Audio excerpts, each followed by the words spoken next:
Nah, korupsi itu ada di sekitar ini. Bisa tidak transparan, kemudian bisa tidak akuntabel, tapi juga karena ketidakhati-hatian, mal.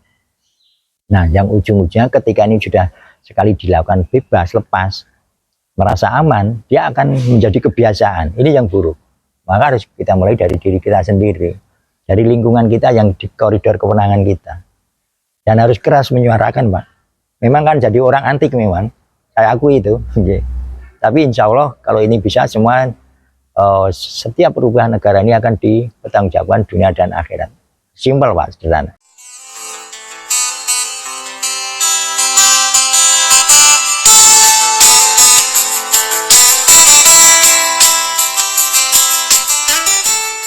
Saya Agung Armawanta, Asek Bidang Pemerintahan dan Kesejahteraan Rakyat Kabupaten Sleman. Saya ingin menyampaikan pemahaman tentang bela negara, khususnya untuk generasi muda. Jadi bela negara adalah wujud dari kecintaan terhadap NKRI yang kemudian termanifestasi dalam hal-hal yang dinamis sesuai perkembangan zaman. Artinya, bela negara itu dimulai dari diri pribadi, bagaimana memandirikan kita dengan sikap dan perilaku yang kemudian tidak membawa kerugian bagi orang lain, tetapi membawa manfaat bagi diri dan orang lain. Hal kecil yang kita lihat adalah sekarang ini kita perlu bela negara dalam bentuk nasionalisme di bidang ekonomi. Bagaimana kita bisa membeli produk-produk dari produk rakyat, UMKM, petani kecil di sekeliling kita, agar ini menjadi penciptaan pemerataan kesejahteraan di lingkungannya. Sebelum kita berpikir untuk hal-hal yang lebih besar.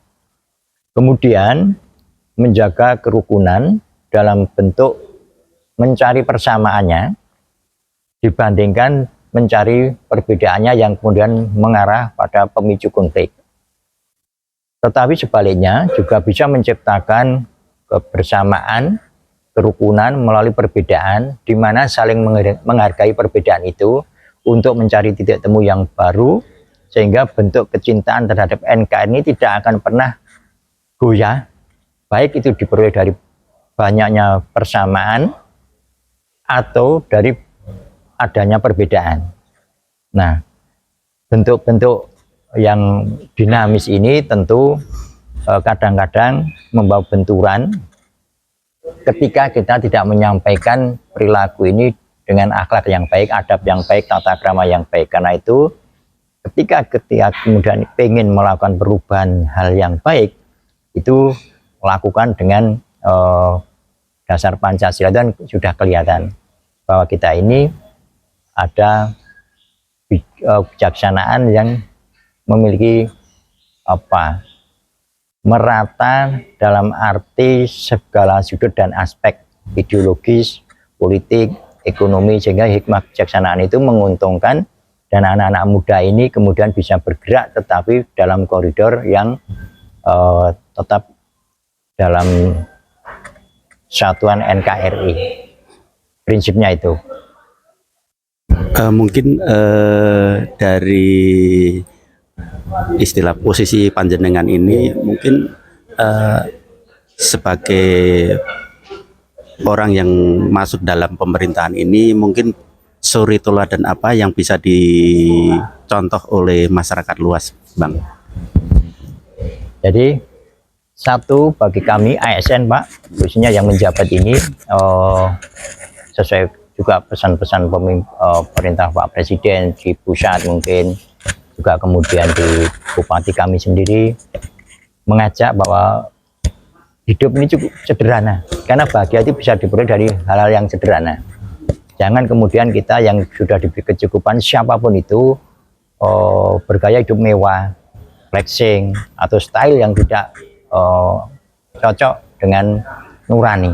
Artinya tidak perlu memaksakan diri, kemudian hanya karena ingin disebut tampil berbeda, melupakan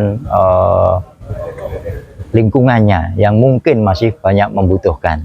Jadi kita harus memulai dari diri kita. Jangan menyuruh orang lain ketika kita tidak bisa memberi teladan. Itu saja. Mungkin terakhir Bang, seperti kita ketahui di negeri ini sedang non sewu, sedang tidak baik-baik saja, terutama di bidang soal korupsi. Mungkin apa yang bisa panjenengan lakukan untuk perilaku korupsi ini bisa dari sedikit demi sedikit bisa terkikis dari bumi NKRI ini, karena ibarat kapal ini kan kapal besar sekali itu, kalau sedang belok itu kan mau membelokkan kan memutarkan kemudi itu kan tidak cuma sekali, berkali-kali. Mungkin nun sewu suri teladan apa juga agar persoalan korupsi ini bisa lepas dari negeri ini. Mungkin seperti itu Bang. Baik, sebetulnya hal itu terjadi karena keinginan Pak, untuk tadi antara lain gaya hidup mewah itu kan gitu. Jadi ketika kita mensyukuri sebetulnya kita ini cukup, Tuhan itu sudah memberikan kita semua cukup dengan kecukupan masing-masing. Nah, yang kedua, sebagai ASN, sebagai bagian dari leadership, maka keteladanan itu perlu. Jangan memberi contoh ketika kita mengingatkan tetapi kita melakukan hal sekecil apapun, karena permisif terhadap hal-hal kecil itu kemudian menumpuk menjadi kebiasaan. Jadi attitude, perilaku, habit, kebiasaan itu tercipta dari hal-hal kecil yang permisif. Contoh, kalau kami di Muslim, sekecil apapun zakat itu dikeluarkan, kan gitu. Sama, ketika ini halal, haram, syubhat. Halal jalan, itu pun nggak boleh berlebihan. Makan enak, itu boleh, tapi jangan sampai muntah, kan gitu. Apalagi yang syubhat, ragu-ragu, mundur, jangan diikuti. Haram dijauhi, kan gitu. Sehingga kemudian kita ingatkan dengan aturan, karena mungkin semua orang bisa jadi agamanya berbeda ya. Tapi aturan regulasi pemerintah jelas, ada aturan administrasi, keuangan, kemudian juga tadi ada aspek di keuangan itu kehati-hatian, transparan oke, akuntabel oke, tapi masih ada aspek kehati-hatian. Nah, korupsi itu ada di sekitar ini, bisa tidak transparan, kemudian bisa tidak akuntabel, tapi juga karena ketidakhati-hatian, mal. Nah, yang ujung-ujungnya ketika ini sudah sekali dilakukan bebas, lepas, merasa aman, dia akan menjadi kebiasaan. Ini yang buruk. Maka harus kita mulai dari diri kita sendiri, dari lingkungan kita yang di koridor kewenangan kita. Dan harus keras menyuarakan, Pak. Memang kan jadi orang antik memang, kayak aku itu. Tapi insya Allah kalau ini bisa semua, setiap perubahan negara ini akan dipertanggungjawabkan dunia dan akhirat. Simpel Pak, sederhana.